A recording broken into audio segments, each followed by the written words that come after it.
Okay, so this episode right here is actually the episode that deserved all that hype. All the hype that last week's episode was getting for about 2 weeks.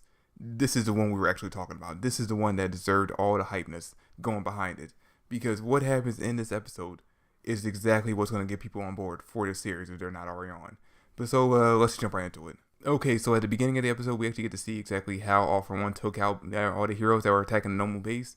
And we actually find out that in the split second before his attack landed, Best Genius used his abilities to actually pull everyone else or all the other heroes that were attacking the base out of the way. Now, they still got hit by it, but Best Genius actually took the front of the attack onto himself. He took on most of the damage. And this is actually pretty impressive because even though the rest of them got knocked out, he was still up. He was still awake. He was on the ground, but he was still up and ready to fight back against All For One. Now, All For One took him out with a flick of the wrist, but still, the fact that Best Genius was actually able to stay awake and stay active and ready to take on All For One by himself, despite the overwhelming power he has, just goes to show that how great of a character he is. I mean, this is the number 4 hero right here. Anyway, after Best Genius is taken out, we actually check in with Midoriya and the rest of them, and the 5 of them are basically still scared stiffless. They're basically all thinking to themselves, we need to get the fuck out of here. Like, we can't fight him. Bakugo's not here. Let's go before he notices that we are here. But they're still too scared to move. And that's when Bakugo and all the villains from the League of Villains actually teleported to All For One.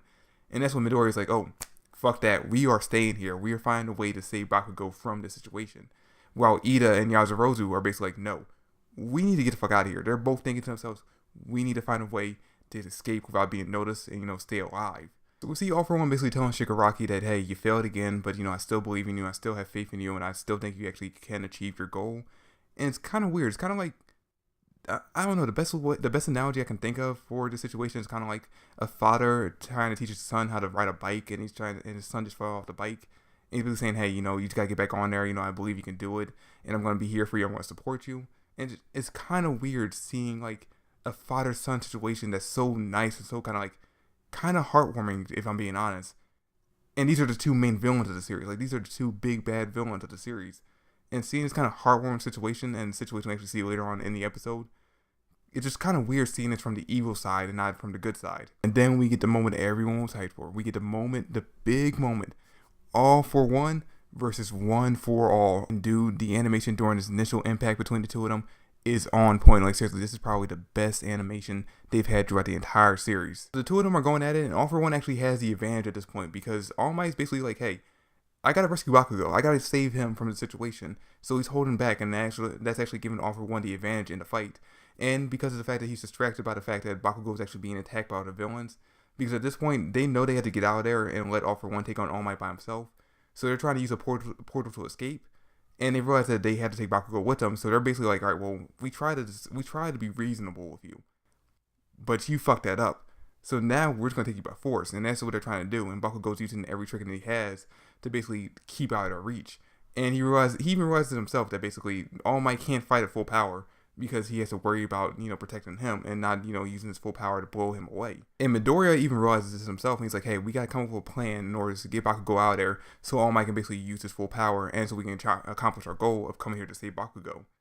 And this right here, this episode actually on point, even more so than showing the epicness between the fight between All Might and One For All. It just shows how great of a character Midoriya is, not only as a hero, but as a potential leader in general. So basically what Midoriya's plan is for him, Ida, and Kirishima to actually flower the battlefield, using everyone's quirk to get them there. And then Kirishima will reach out his hand for Bakugo to grab, and Bakugo will use his power in that moment to actually fly up there and actually grab onto Kirishima. This is the reason why I believe Midoriya actually has the potential to be not only a great hero, but a great leader in general. And that's because, alright, he wants to be the one to save Bakugo, but he pushes that one aside for the good of the mission. He knows that the best chance they have of success is for them to use Kirishima because Kirishima and Bakugo have developed basically a close friendship. And he knows that if anyone's going to be able to reach out to him, it's going to be him. He even mentions earlier on in the episode that basically he could use Full Cow. He could actually use Full Cow to get in there and potentially get him and Bakugo out of there without being noticed. Or without them being able to stop him. But he realizes there's a huge risk for that. So he puts his need to be the one to save Bakugo aside in order to use a better plan that actually has a better chance of success. Midoriya actually also realizes that when the 4 of them are actually flying through the air, they'll be wide open for attack from All For One.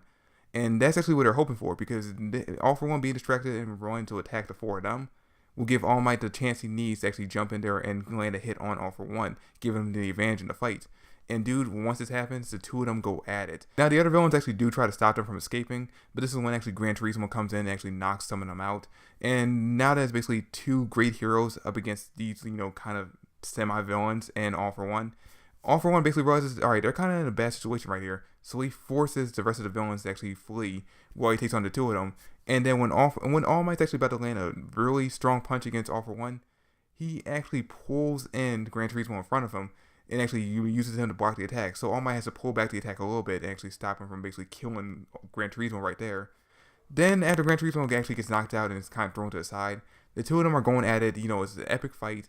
All Might actually lands a really powerful punch, breaking All For One's, kind of respirator mask thing, and shattering on the ground. And we see his fist is literally buried in All For One's face, like twisting and turning, and we don't even get to see what All For One looks like. That's when we find out that punch actually took a lot out of All Might, because we see him in kind of like a half transformed, half like normal state. Like his skinny half is kind of on one side, and his transformed half is on the other side. And he's kind of just sitting there, and All For One's kind of taunting him like, hey, I was the one who killed your teacher. I mean, he obviously already knew this, but he's kind of taunting him about the fact that he was actually the one that killed his teacher, and that, just like his teacher, All Might's going to fail ultimately, and there's nothing he could do about it.